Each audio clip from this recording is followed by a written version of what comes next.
And so it was a discussion at the dinner table over and over again in my home. It wasn't a political discussion. I guess what I want to emphasize is that what we might call politics was really about a moral issue. Mm-hmm. Was it morally the right thing to do to encourage Dr. King to speak out against the war? What if it did undermine the support of the president and Congress? And he was, of course, attacked in horrible ways after speaking out against the war in Vietnam. But it was, by the way, an extraordinary speech. It's a speech that needs to be read over and over. I think that the experience that my father had of Dr. King was something that did a lot for his heart, as it did for all of us. It was extraordinary to know him, to hear him. This person would like to know how we should address or react to the racist remarks coming from the White House. Well, I think the first thing is for those people who wake up every day looking at what President Trump is going to tweet to respond to it, they have to be very exhausted. It is not the most constructive way to spend your time. That's the first thing.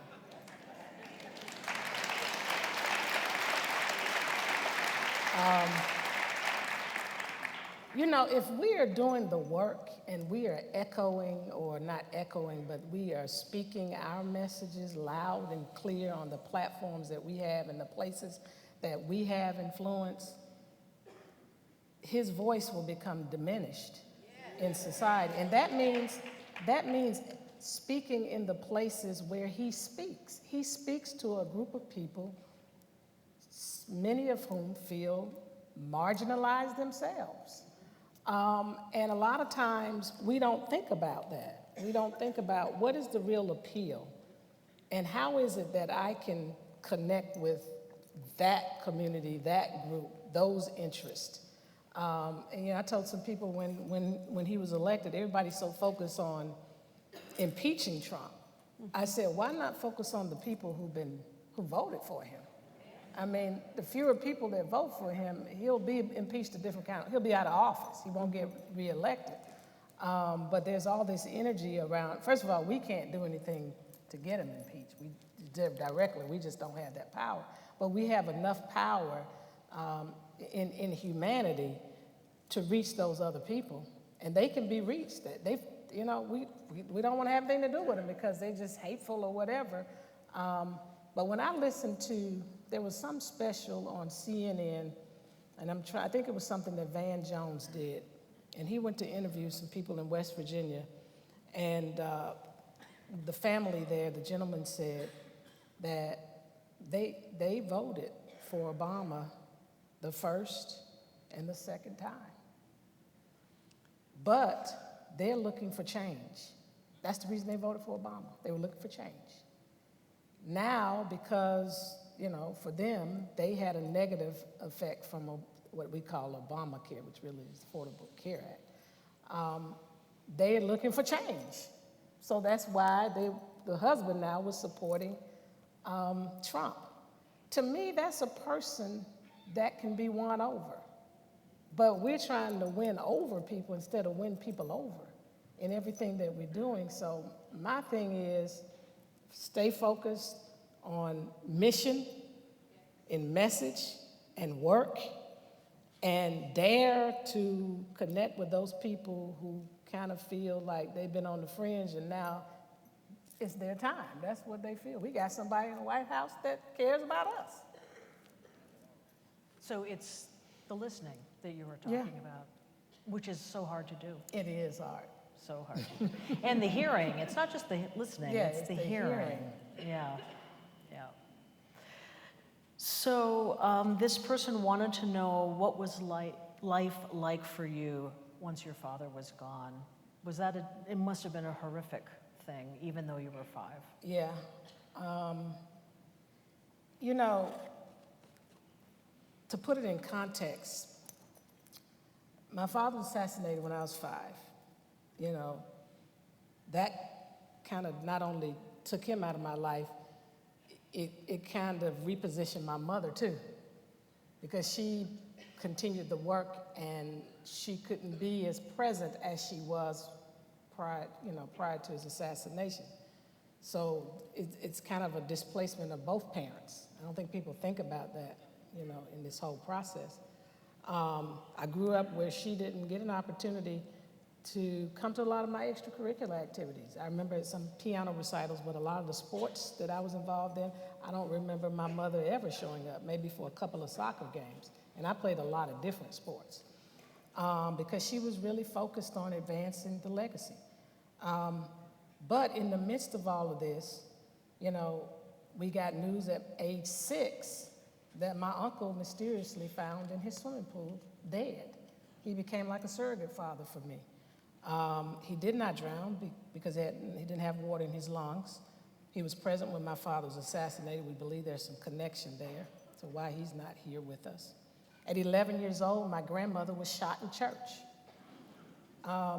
So, in a matter of 6 years, I had these 3 tragic deaths trying to process through all of that. And in the initial, months after my father was assassinated, my mother brought a psychologist to make sure we were okay, and they thought we were okay. But actually, through Uncle A.D. and then Big Mama, my father's mother, who got killed in church, I wasn't okay emotionally. And, I'll say to this very day, I'm still dealing with some issues because that's a lot of trauma to deal with and not deal with it. And I didn't really start seeing counselors until I was in my mid-20s. But the thread of all of the pain and, the abandonment issues, fear, all that stuff coupled together, hurt, loss, everything together ended up sending me through a whole, series of anger, rage, all kind of feelings. And to the point that I went through some years of my life where, and I'm going to say it because I've said it to the other audience, where I literally, you didn't know it, but I literally hated white people, and especially white males. And, the Lord began to do some things in my life through getting called into ministry, accepting that call, and still carrying some of that hate in my heart. And I went on this television show in 2000 with a gentleman who happens to be an evangelical, James Robeson. And in the middle of him interviewing me about, my father, the loss and everything, he said, "Can I give you a hug?" Now, in my heart, I was like, But I had been taught better by my mom, so I just, I said, being cordial, yes. And it was one of the most genuine hugs that I had ever received in my life. And something as simple as that began to turn the tide in my heart. And then, certain things, God would start doing things and highlighting things with white males around me. And I was like, wow. And it gave me a whole different perspective because my hate was in response to my loss. I felt like, white people killed him, not necessarily James Earl Ray, but that's a whole nother story. I felt like black people weren't doing everything they could do. I was angry at God too, because I felt like he could have stopped it and didn't. So that was the emotional side of growing up. But we grew up very normal. We didn't have bodyguards other than when James Earl Ray escaped from jail. My mother raised us very normally in Vine City, which is considered, the ghetto. That's where my father chose to live amongst the people, and she remained there up until actually a year or two before her death. Had friends, ironically, I grew up having a lot of white friends in elementary school because I went to a private school. And actually private and a lot of Jewish friends, as a matter of fact. And then I switched over to a public school, predominantly black, where I graduated from. So I had a normal upbringing, and it's difficult. The difficulty is growing up in a normal way, but being recognized as a part of a royal family. You get a little schizophrenic from time to time, because there are many places you go and people are like, "Oh, you're the daughter of," and I'm sitting up like, and. Because my mother just raised us to be normal, down to earth, kids and ultimately adults. And so sometimes I walk around like, God, what do I do? I mean, if I try to be normal, people want me to be royal. If I try to be royal, people want to bring me back down to normal. So it's been an interesting journey, but it was fun in our household. We had a lot of fun. My dad used to, my sister said he was her buddy. He used to love to play with us, and because we were like his refuge when, he would come home from everything. And one time they were playing basketball in the house, and of course, my mother cringed because she didn't want any of the dishes broken. But he was free, so it didn't upset her too much because she wanted him to have that freedom. And he loved to joke. And people should know that. Even though you see the serious Martin Luther King, he loved to joke. Had a great sense of humor, we had a great house. And I'll be honest, I'm glad we didn't grow up with guns in our house, because the anger that I was carrying around, somebody probably would have been dead, literally. And you wouldn't be here. I wouldn't be here. Right. I wouldn't. Susanna, this person asks, what's the one thing you'd like us to take away from this event today? Oh, I would like you to take away some inspiration. I would like you to take away some energy, because there's a lot of work to be done. And I'd like you to see the hope that we had then, the hope that you can convey from one generation to the next, because it's been conveyed to us. And I hope very much also that this event that happened here today will be the beginning of ongoing conversations in the city of Milwaukee, and spread from Milwaukee throughout the United States.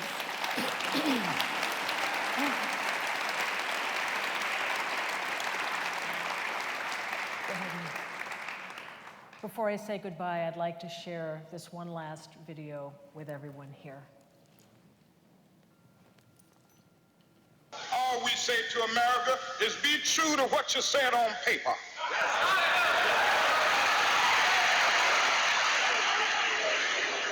If I lived in China or even Russia or any totalitarian country, maybe I could understand some of these illegal injunctions.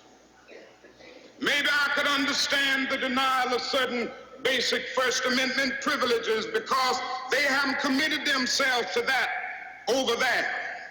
But somewhere I read of the freedom of assembly. Somewhere I read of the freedom of speech. Somewhere I read of the freedom of press. Somewhere I read that the greatness of America is the right to protest far right.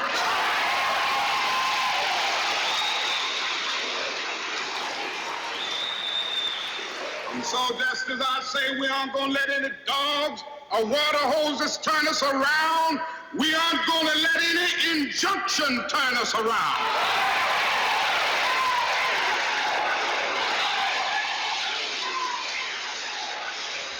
Well, I don't know what will happen now. We've got some difficult days ahead.